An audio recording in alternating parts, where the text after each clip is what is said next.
Hi everyone and welcome to this session. So we are going to discuss the structure of embedded system. Let us start with the fundamental question: what exactly is an embedded system?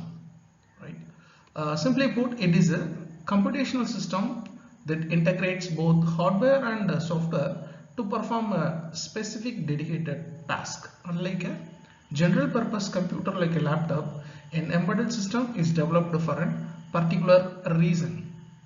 Right? As per Peter's Martinell definition, it is said that information processing system embedded into a larger product. The software is integrated directly with the physical processor, which means the technical challenges often lies in the managing times and concurrency. To elaborate the further, embedded systems are application domain specific. They are not general purpose. They are also tightly coupled to the environment.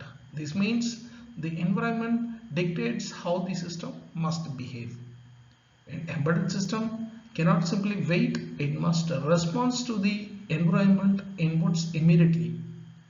Okay, you can see feel like automotive electronics, aviations and consumer electronics. Here is the virtual representation of how an embedded system interacts with the world. System operates in a loop. Okay, there are three parameters. One is sense, process, and a respond. The sense, it sends the environment using input signal. Process, it processes the information. Respond, it generates output signal in a real time. It must be determinate and predictive. The system must respond within the definite limits. Here we look at the internal architectures. An embedded system typically consists of the processor, memory and a peripheral. Right. The processor, this could be a microprocessor or a microcontroller. The memory, the flash or ROM is used to store code, while SRAM is used for data. Peripherals, essentially components like a timer, UART, ADC and GPIO. Right? For the bus architecture, we see two types: one Neumann architecture, bus architecture, and hardware bus architecture. Hardware bus architecture uses separate buses for data and instruction. So hardware architecture is faster when compared with the one architecture. Hardware components speaking, we have ADC converters, sensors, physical environment, information processing, display, digital to analog converters and actuators. These are some of the hardware components, right? Everything is connected in the closed loop, right?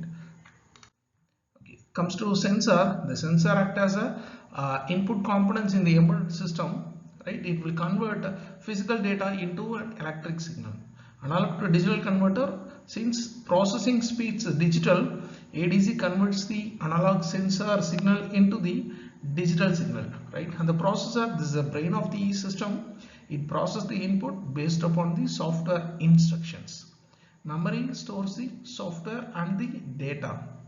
And DAC, digital to analog converter, these converts processed digital results back to an analog signal. And next is actuator.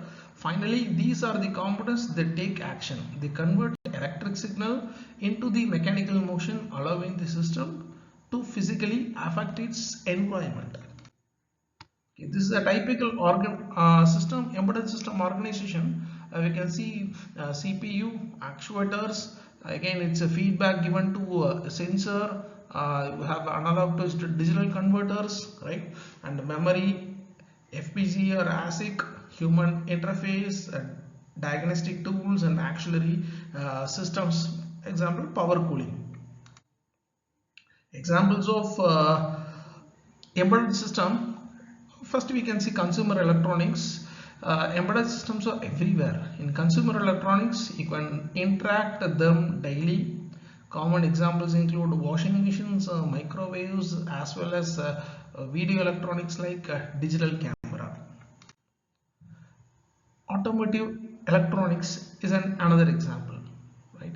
Embedded systems are critical for safety and performance. So there are many functions in embedded processing. One is ABS, anti-lock braking system, electronic stability controller ESP, automatic gearbox, airbags, even blink angle alert systems, right? The modern car is essentially a network of up to 100 processor working together, networked together. Next is telecommunication, right? Finally, in telecommunication, embedded system powers our connectivity.